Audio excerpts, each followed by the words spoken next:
Hi everybody, I'm Zilla Blitz, and today I'm going to offer up some impressions of gameplay of Nightfighter Command from War Diary Publications. In this game, you take charge of a World War II British Beaufighter in May of 1941 and play a 30-sortie campaign over England where you take to the skies and try to shoot down incoming German bombers. Quick caveat as we start out, I've spent about 6 hours with the game now, and I think a full review would take a longer exploration of the campaign, but I've played enough and explored the core gameplay long enough to feel comfortable sharing my impressions of the game. The short story. I really wanted to like Nightfighter Command. I love the idea of the game, and I'm a huge fan of narrative solo games. After spending a few hours with this game, however, I've concluded it's not a game for me. But let's start out with the things that I like about the game. I love the theme of the game, and the fact that the game puts you in the role of a pair of British flyers taking to the air at night over England and hunting German bombers. The artwork here is a huge part of that. It's simple yet evocative with just the right color palette to place you in a dark and lonely English sky searching for enemies to engage. Most excellent work. The game's core sequence goes to great detail as you locate and then close in on and engage German bombers. The combat weaves a web of evasion and maneuver and spotting and firing that flows back and forth as you attempt to shoot down the enemy. And as a simulation of this relatively unknown side of World War II aerial combat, I found it fascinating to learn how this worked, and getting to experience this in simulation form was a learning treat. The sequence is exquisitely balanced, and I imagined as you progress in the campaign that there will be a lot of satisfaction seeing your skills increase and seeing you down enemy planes easier. In the end, it spins a solid narrative of your plane's experience on each sortie, and there's a lot of variety in things that can go right and wrong. From crash landings to breaking gear, from enemies exploding to detailed injuries to weather and damage tables, the game oozes detail and story. I also love the innovation resolution table, which uses one table for a multitude of game functions in a system that's easy to execute and just works so well for a game of this nature. Kudos on the creativity and sleekness of this system. So there are most definitely elements of this game that I really like. Moving on, however, to the negatives. There's no other way to work around this. I really struggled with the rulebook, the documentation, and the selection of materials the game gives you to execute the game. I found myself running into questions and wonderings pretty much every step of the way. A few examples. There's stuff missing. The rules dictate how to determine the moon phase for a single mission, but how to determine the moon phases for a campaign has a chart that's apparently missing. The rulebook dictates things like starting ranks for your pilot and the AI operator, their nationalities, and their starting skills, and the campaign progresses on a daily basis. But the starting date isn't articulated in the rules, and there isn't anything included in the game for tracking time progression, or ranks, or promotions, or kills, or sorties, or keeping track of your skills between missions, etc. You'll need to grab some form of notepaper and just write this stuff down. And for a full-priced professional game, I feel like something to track this should just be in the box. All it would take is an elegantly designed campaign sheet. It needn't be something overly fancy or expensive to produce, but it should be there. Fundamental context is also missing from the documentation. There's no information, for example, telling you that British Beaufighters are two-man planes, and what skills match up with what person in the plane.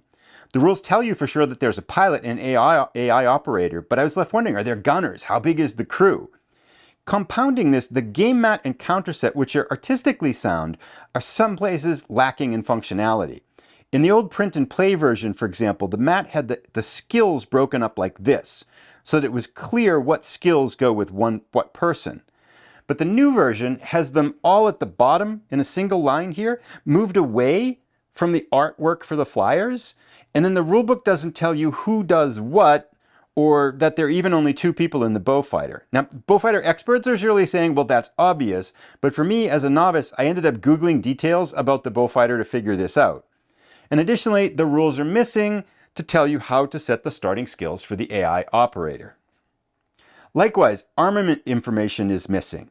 So I'm still not sure if the Beaufighter has two types of weapons, cannons and machine guns, or just cannons, and how these one or two systems are integrated into gameplay, and how reloading on the whole works in the sequence of play.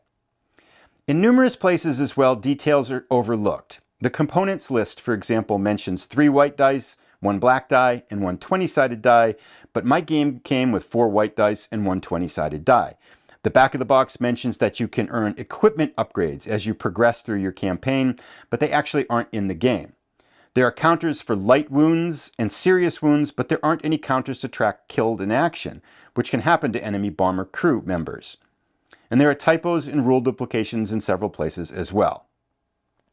These are details, yes, but details matter, and the sum of the lack of attention to detail creates a learning curve where you're left filling in the gaps and guessing for many of the game mechanics.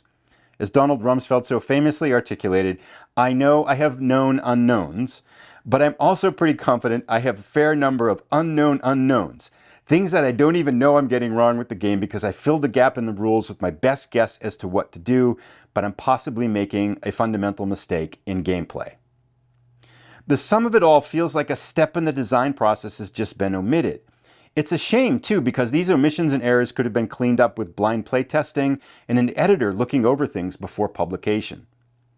To be fair, I did find the rules largely clear for the core gameplay sequence for the most part. I have a handful of questions on combat edge cases, and the reloading ammo mechanic is still a bit of a mystery to me, but the core sequence I found detailed and relatively straightforward to follow in the rulebook. In the end, I was able to play the game. If the rest of the rulebook were like these sections, I think I would have enjoyed my time learning the game a lot more. Now, the odd part of this all is that aspects of this game really feel like a labor of love. The detail and balance of the combat sequences shows just hours and hours of attention to detail. I should also add that the designer is responsive on Boardgame Geek, and there's a Facebook group you can go to get help with the game and ask questions, which is always greatly appreciated. Let's move on now to gameplay though, which centers on the individual Beaufighter sorties, which have a detailed and finely articulated sequence of play. It goes like this.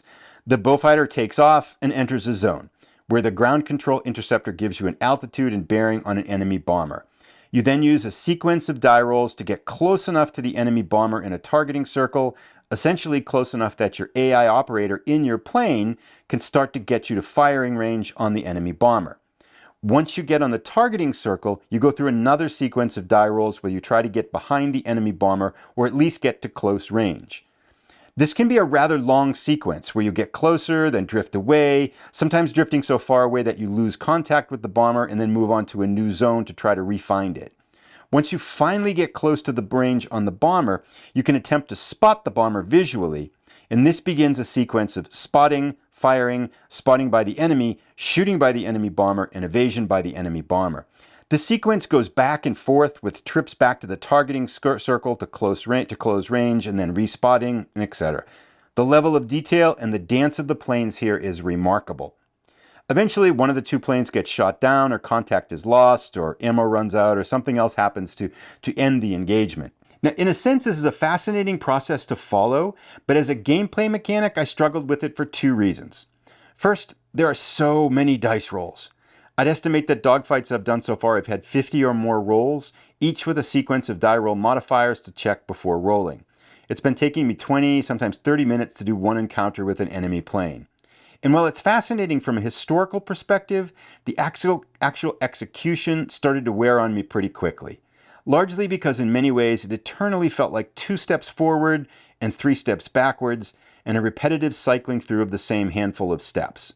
I'd spend 10 rolls trying to get in position to get a shot off, then I'd miss, and the enemy bomber would evade, meaning get dropped back to a position where you have to start over with the closing and spotting process. And while this very much may have been the reality of these combat engagements, the long die roll sequences without a sense of progression got tedious pretty quickly for me. A connected element to this is that the process is largely decision-free.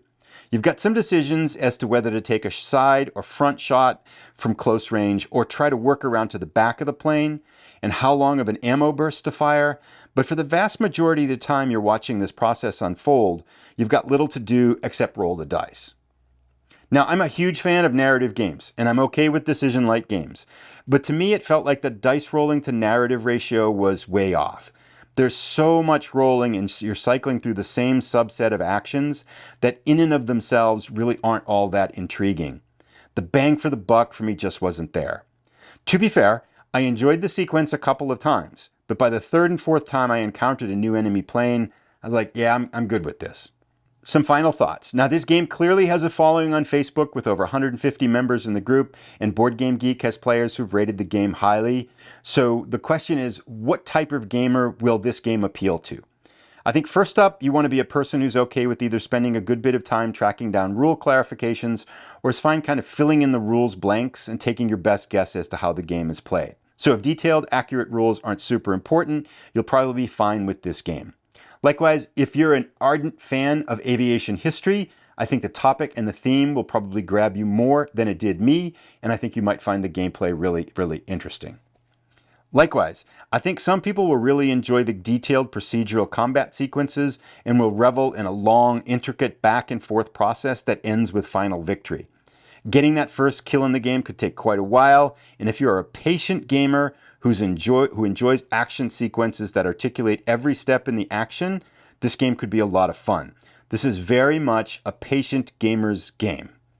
In many ways, I think a good analogy is that this feels like a baseball game simulation where you're rolling dice for every pitch thrown. For me, though, the combination of the rules, the materials, and the long decision-free combat sequences drain my enthusiasm for gameplay pretty quickly. I appreciate this game for what it's trying to do, and I greatly enjoyed learning about and simulating this unique corner of World War II history, but after a handful of sorties, I feel like I'm ready to move on.